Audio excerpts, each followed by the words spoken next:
mënuñu comprendre boobu ba léegi quand même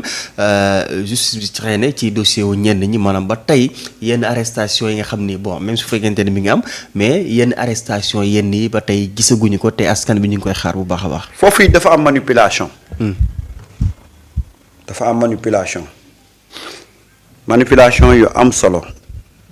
gis nga boo xoolee tey am na benn journal bu titré ne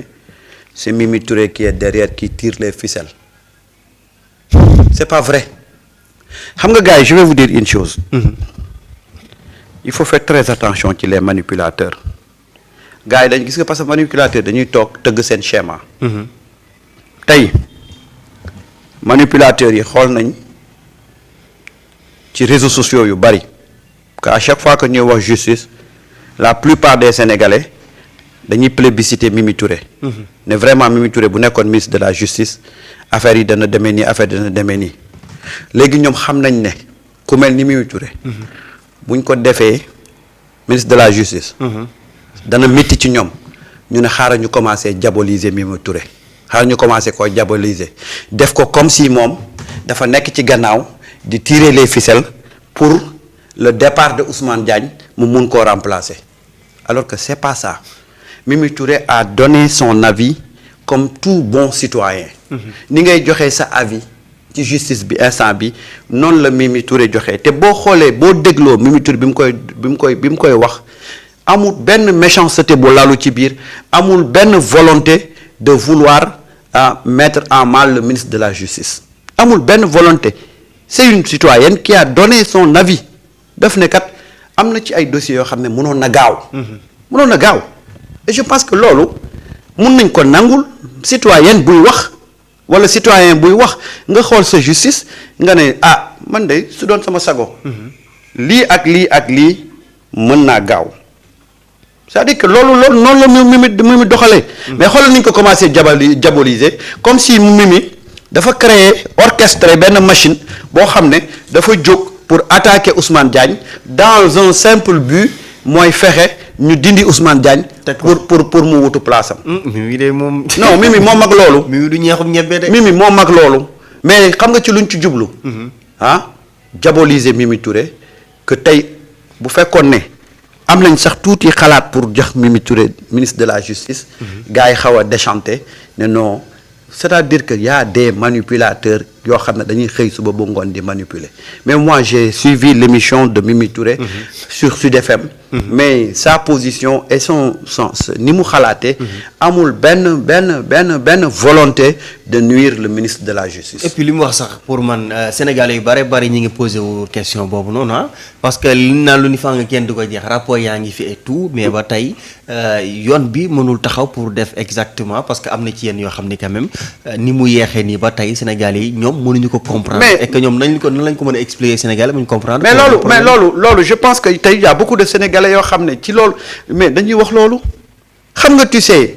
c'est important et moi je me réjouis que ñu am peuple bu mel nii. ça veut dire que ça veut dire que aujourd'hui nous avons un peuple qui s'intéresse ci ni état bi di doxee. Ousmane Sonko l'avait dit on a besoin d'une masse critique. mais c'est ça aujourd'hui qui est important et c'est ça aujourd'hui loolu mooy acquis bu ñu war a préserver que ñu dem ba gis ne le peuple s'intéresse ci ni peuple ni état bi di doxee. loolu mais dëkk boo gis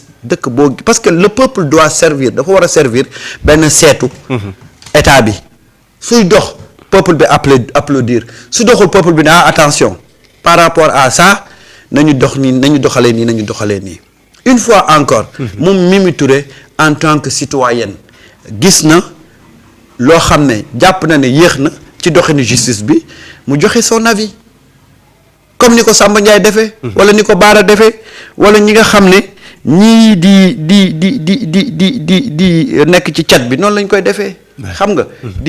di wax seen xalaat. c'est un débat boo xam ne ça intéresse tous les Sénégalais te Sénégalais bu si nekk am nga sañ-sañi wax ci ni sa réew di doxee man j'ai écouté Mimi Touré du début à la fin démb émission Baye Omar Gueye bi mais amul fenn foo xam ne da nga naan kii di Mimi Touré dafa amoon volonté pour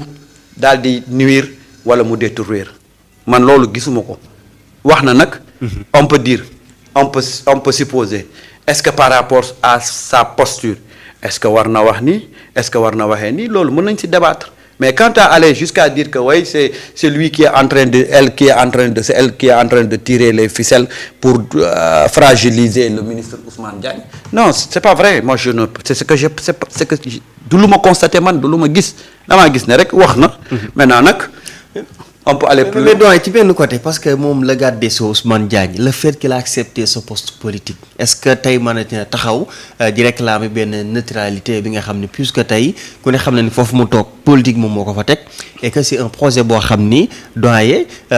dañu am benn plan boo xam ni mais ki ko présider c'est le président de la République Bassirou Diomaye Diakhar Faye. xam nga c'est important cette question bi dafa am solo xam nga quand tu es investi de la mission publique tu ne peux pas réclamer une indépendance tu ne peux pas dire que man kenn du ma teg pression non parce que ñi la investir ci mission publique boobu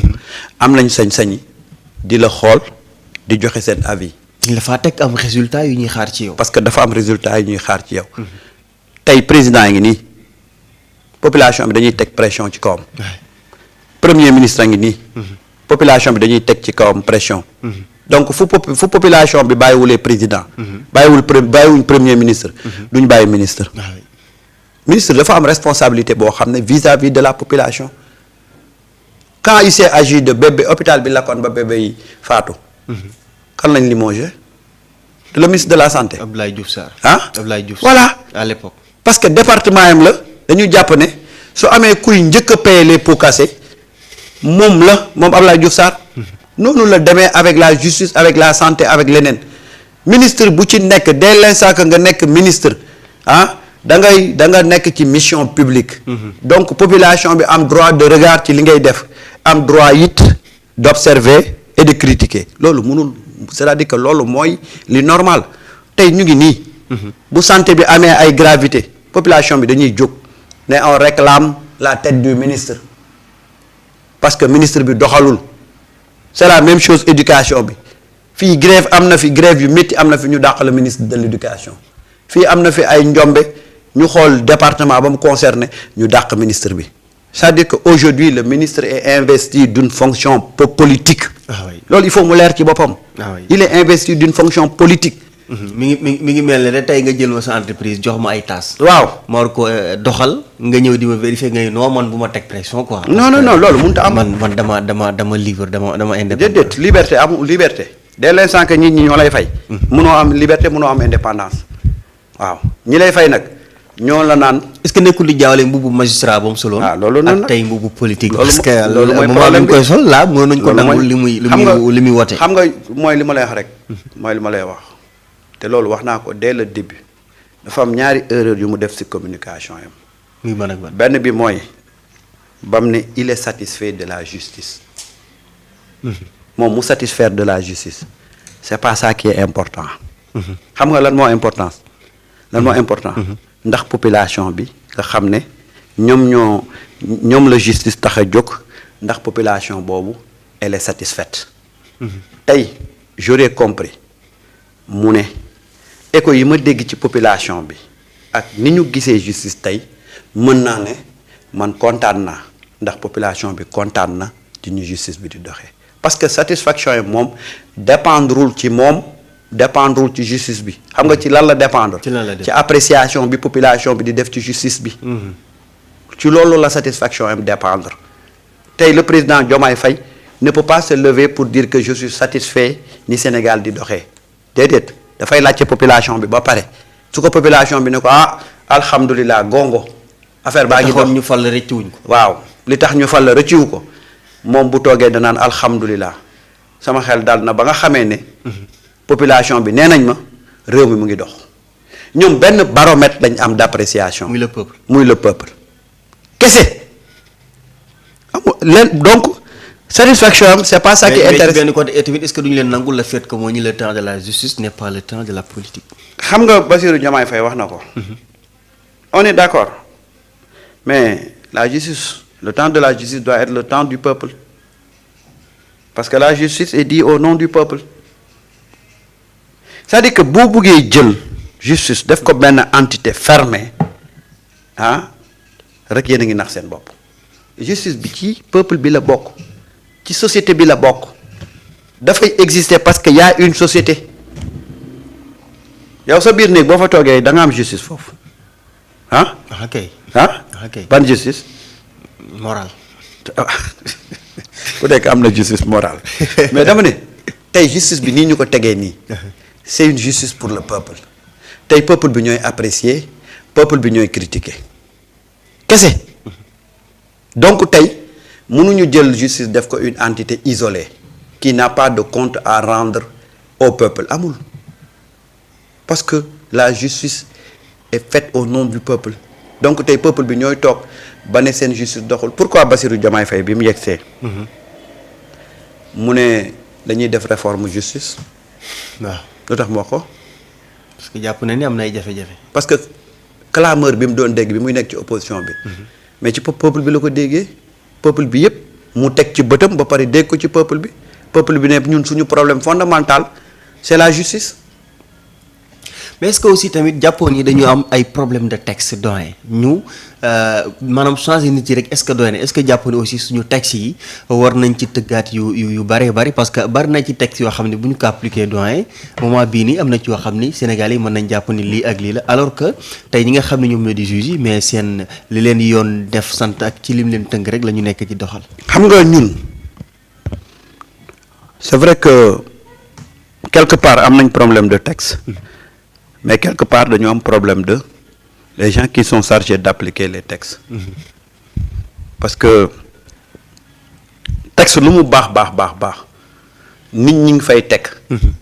suñu amul posture bi baaxaay texte bi toll texte bi du am njëriñ. par exemple yenn procédures yi parce que ñu ci bare dañ naan la non waruñu jalgati yenn procédure parce que nit ki aussi dafa am ak yelleef alors que ci ñi nga xam ni rapport yi dafa jënd épinglé leen doyen Sénégalais yi lu bari li ñu réclamé mooy na yoon baral jéego yi pour teg leen li nga. mais est-ce que tey bu ñu leen waroon jàpp tey parce que une fois encore est-ce que tey bu ñu leen waroon jàpp est-ce que dañuy bafouer ay procédures c'est-à-dire qu'il faut se poser la question.